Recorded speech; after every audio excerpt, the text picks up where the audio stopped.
ఎవరు ఎవరు అనుకుంటున్నారు కదా, వారిని ఆహ్వానించేస్తున్న వేదిక మీదకి. ఒక 2 మాటలు మాట్లాడాలి నేను అని అడిగారు. సో వెల్కమ్ సార్, రండి.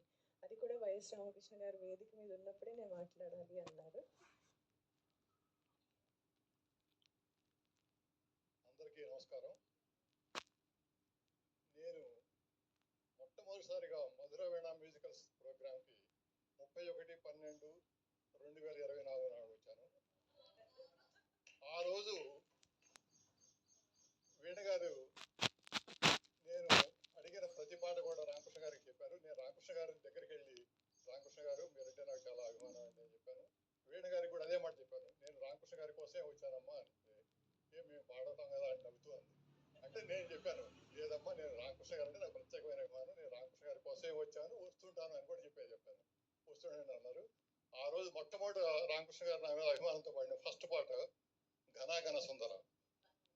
అట్లానే వారు పాడిన పాటలు అంటే కొంచెం సమయం తీసుకుని అనుకోవద్దు, వారు అన్ని కూడా బాగా హిట్ అయిన పాటలు, ఎంతో ప్రజాబాహుళ్యం పొందిన పాటలు. ఏది కొన్ని విషాద గీతాలు కూడా ఉన్నప్పటికీ, మల్లియలారా మాలికలారా, నీ సుఖమే నేను కోరుకున్నా లాంటి పాటలు. కృష్ణావతారంలో వారు నేను 2 సార్లు అడిగితే 2 సార్లు కూడా పాడారు. అంటే పెబ్రిడ్జ్డ్ వెర్షన్ ఆఫ్ భగవద్గీత అనమాట. చాలా అద్భుతంగా పాడారు. నేను వారికి పర్సనల్ కూడా మెసేజ్ పెట్టాను. అట్లానే కిరాతార్జుని వారు ఎంత అద్భుతంగా పాడారో అది ఇప్పటికీ నా చెవులకు ఇందుమంటూనే ఉంటుంది. ఎందుకంటే నాకు కొంచెం పాటలంటే పిచ్చి. ప్రత్యేకించి చెప్పాలంటే ఇంకా రాధిక నీ కోసం చెల్లి రాధిక వసంత మాతం పాట కానీ, లేదంటే ఇంకా వేరే వాళ్ళతో డ్యూట్స్ పాడినప్పుడు పర్టికులర్గా అఖిల గారితో వారు పాడుతుంటే, నేను అఖిల గారికి కూడా ఒక మంచి అభిమానిని కాబట్టి వాళ్ళిద్దరూ పాడుతున్నప్పుడు కానీ, సురేఖామూర్తి నా కొలీగ్ కాబట్టి సురేఖామూర్తి గారితో రామకృష్ణ గారు పాడినప్పుడు కానీ అవి రికార్డ్ చేసి అవి ఎక్కువగా అసలు వింటుంటాను. నేను బాలకామేశ్వరరావు గారికి కూడా అభిమానిని, నిర్మోహణంగా చెప్తున్నాను. బాలకామేశ్వరరావు గారి పాట కానీ, రామకృష్ణ గారి పాట కానీ, సురేఖామూర్తి గారి పాట కానీ, నాకు నచ్చిన పాటలు ఎప్పుడు కూడా స్టేటస్లో పెడుతుంటాను. నాకు స్టేటస్లో అంటే గొప్ప చెప్పుకోవడం కాదు కానీ కనీసం 100 మందికి పైగా లైక్ చేస్తుంటారు. మళ్ళీ నాకు ఫీడ్బ్యాక్ ఇస్తుంటారు, ఏమని, ఇట్లా రామకృష్ణ గారు ఈ పాట బాగా పాడారు, వైఎస్ మన బాలకామేశ్వర గారు ఈ పాట బాగా పాడారు, సురేఖ గారు ఈ పాట బాగా పాడారు, మీరు మాకు ఇటువంటి ఎన్ని వినిపిస్తున్నందుకు చాలా సంతోషం అని చెప్పి. అట్లానే రామకృష్ణ గారి గురించి ఒకే ఒక మొక్క చెబుతాను.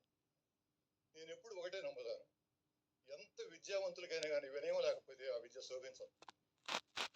నాకు రామకృష్ణ గారిలో, బాలకామేశ్వరరావు గారిలో, సురేఖామూర్తి గారిలో ఈ ముగ్గురులో కూడా నాకు బాగా నచ్చిన అంశం అదే. ఎందుకంటే ఎంత ఎదిగినా కూడా ఒదిగి ఉంటారు. నేను మొట్టమొదటిలో రామకృష్ణ గారికి నేను ఎవరో తెలియదు. అలాంటి రోజు కూడా ఏమండి నాకు ఈ పాట పాడగలరంటే తప్పకుండానండి అట్లా అని చెప్పి అడిగిన దాదాపు ప్రతి పాట పాడారు.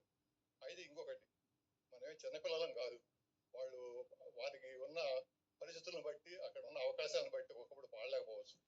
అంత మాత్రం చేత నేనేం చిన్నపిల్లవాడిని కాదు, అంత బాధపడను. నేనేమనుకుంటానంటే వారికి అవకాశం లేనప్పుడు మరి ఏం చేస్తామని చెప్పి అనుకుంటాను. నేను అదే మాట నిన్న వైఎస్ రామకృష్ణ గారికి కూడా చెప్పాను, అవకాశం ఉంటే పడండి, లేకపోతే ఇబ్బంది. నాకు ఇంకొక మాట చెప్తాను, రామకృష్ణ గారు అంత స్థాయికి ఎదిగినా కూడా మొన్న ఇక్కడ కూర్చుంటే వచ్చి, ఏమండి ఇట్లా ఈ పాట పాడలేకపోతున్నాను మీరేం అనుకోవద్దు అన్నారు. అది చాలు, ఆ ఒక్క ముక్క చాలు, వారి వారి ఔన్నత్యాన్ని తెలియజేయడానికి ఆ ఒక్క ముక్క చాలు. అట్లనే మధురవీణ మ్యూజికల్స్ చెప్పే కదా మొట్టమొదటిసారిగా కార్యక్రమం ఇది చేసుకున్నామని. అట్లనే ఆ అమ్మాయి అంటే నాకు పుత్రికా వాత్సల్యం, మీరు ఏమైనా అనుకోండి, అంటే మా అమ్మాయి అనుకుంటా నేను. అట్లానే ఆ అమ్మాయికి మెసేజ్ పెట్టినప్పుడు కూడా అమ్మ అంటుంటా. అది నేను ఎప్పుడు కూడా సింగర్స్కి ఏంటంటే నేను ఇంకొకటి కూడా చెప్పదలుచుకున్నాను, రచయిత ఒక పాటని ఏ ఉద్దేశంతో రాశాడు, ఆ రచయిత యొక్క భావాన్ని సరిగా గుర్తిరిగి ఆ సన్నివేశానికి అనుగుణంగా చిత్రీకరణ ఇలా ఉంటుందని చెప్పి మొట్టమొదటి పాడే గాయకులు తెలియకపోవచ్చు, సినిమా తీసినాక ఇప్పుడు పాడుతున్న గాయకులందరికీ తెలుసు. కాబట్టి ఆ చిత్రీకరణకి, ఆ సన్నివేశానికి అనుగుణంగా ఎవరైతే పాడగలుగుతారో, ఆ పాటని ఎవరైతే సరి అయిన అభ్యాసం, ఏది ఓవర్ కాన్ఫిడెన్స్ పనికిరాదు ఏ గాయకుడికి కూడా, ఆ ఓవర్ కాన్ఫిడెన్స్ లేకుండా ఎవరైతే ఆ అభ్యాసంతో చక్కగా ఆ పాటను పాడతారో వాళ్ళు రాణిస్తారు. ఇదే పరిస్థితి, ఇది గమనించాల్సిన కోరుకుంటూ నాకు ఇంత మహోవకాశం కల్పించిన మీ అందరికి కూడా ప్రత్యేకమైన ధన్యవాదాలు తెలియజేస్తాను. నమస్కారం.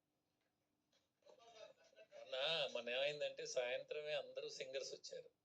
అప్పుడు ఏం చేసామంటే అన్ని డ్యూయట్స్ పాడించాం. ఈయనేమో సోలో అడిగారు. ఎంతమంది ఉన్నప్పుడు సోలో కష్టం సార్, మళ్ళీ అవకాశం లేదు, చాలా టైం తక్కువ ఉంది, మీకు నెక్స్ట్ ప్రోగ్రాంలో పాడతానని చెప్పాను. ఎందుకంటే ఆయన ఎదురు చూస్తూ ఉన్నారు. 8ంటికి మీ లోపు పాడితే నేను వినేళ్తానండి, నాకు ఈ దూరం చాలా దూరం వెళ్ళాలని. ఒకటి మెచ్చుకోవాలి, ఎంతో దూరం నుంచి వస్తారు. ఫస్ట్ మనందరికంటే వచ్చి ముందు కూర్చుంటారు. 8ంటి దాకా కూర్చొని ఎక్కడికి వెళ్ళరు, ఏ ప్రోగ్రాం పెట్టుకోరు. అలాంటి ప్రేక్షకులు ఉన్నప్పుడే కదా మనకి ఆనందం, పాడాలని, అలాంటి వారి కోసం మనం పాడాలి అనిపిస్తుంది. Thank you so much sir. అందుకే మా ప్రోగ్రామ్స్ కండి ఎప్పుడు కనీవిని ఎరగనట్టుగా ఉంటుంది. ప్రోగ్రామ్ స్టార్ట్ అవ్వకముందే 15 మంది వెయిటింగ్ ఉంటారు ప్రోగ్రామ్ స్టార్ట్ అవడం కోసం. నేను కూడా చూస్తుంటాను, స్టేటస్లో తెలుస్తుంటుంది. యూట్యూబ్లో ఉన్నప్పుడు ఎంతమంది వాచింగ్ అనేది తెలుస్తుంటుంది కదా. నేను అంటే ఇంకొకటి అండి, ఇందాక చెప్పడం మర్చిపోయాను.